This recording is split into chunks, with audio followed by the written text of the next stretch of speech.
All right, guys, how's it going? We're the Schmoes. I'm Kristian. And I'm Mark, and you know, Kristian, it's been a summer full of superhero movies. The most recent one to come out is Captain America. Yeah, Captain America comes out, of course, with Chris Evans. It's the latest Marvel film. It's another setup for the Avengers, a la the first Avenger, and we're pretty excited for it. And Captain America was my nickname in high school. It was not. No, it wasn't. No.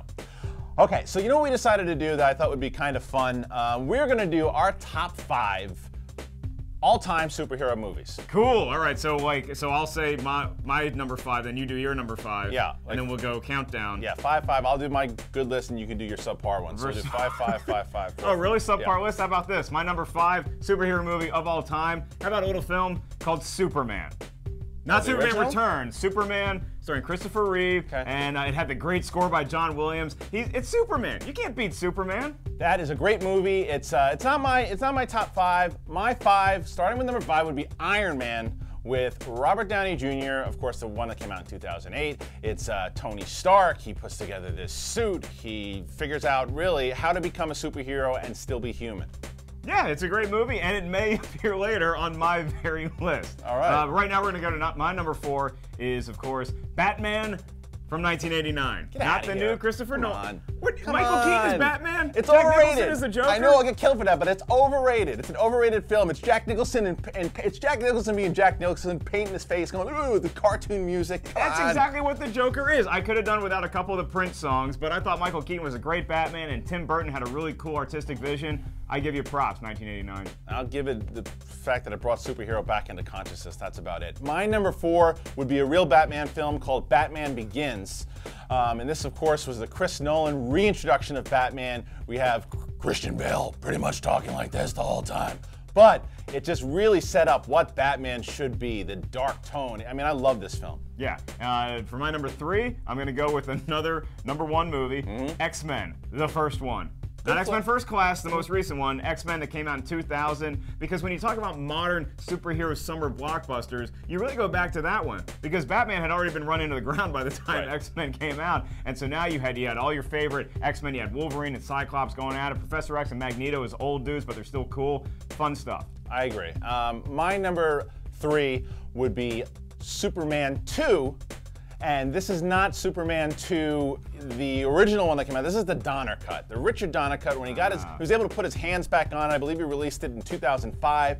It's got less of the camp and more of what made the first Superman pretty cool. And of course, you have Zod and Non and all this craziness going on. And it's really what a great Superman film should be. Well, it took him, what, 23 years to get the next cut out? It better be good. I agree.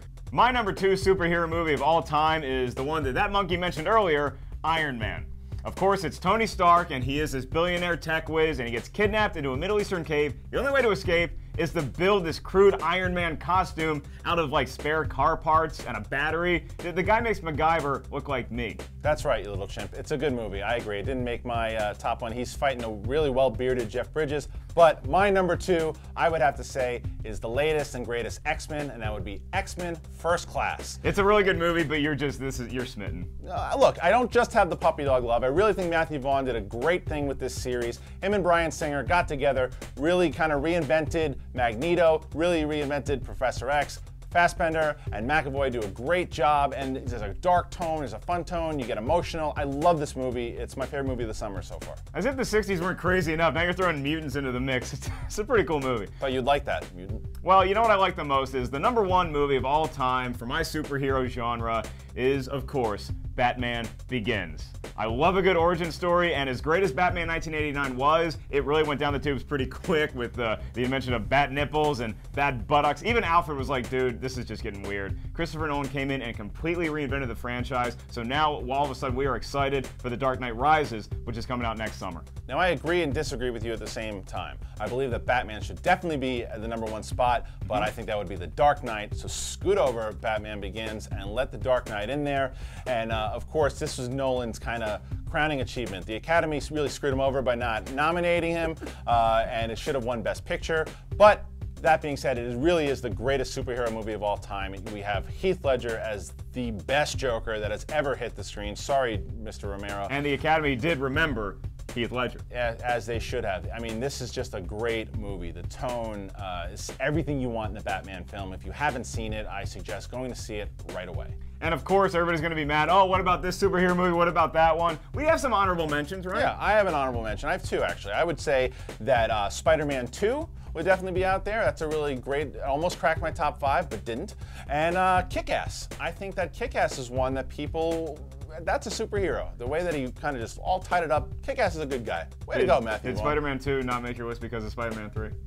Yes, no singing and dancing for my superheroes. And I want to throw in Teenage Mutant Ninja Turtles in there real quick. Can I, right? The early 90s, it was great. You had 4 different turtles and Splinter. You know the story. Leonardo, you're a leader. You own it. Those are our superhero movies. What's yours? And of course, Captain America's in theaters now. Yes, thank you very much for watching. I hope you enjoyed our lists. I'm sure that you liked mine better than his. Come back and see us next time. We love you.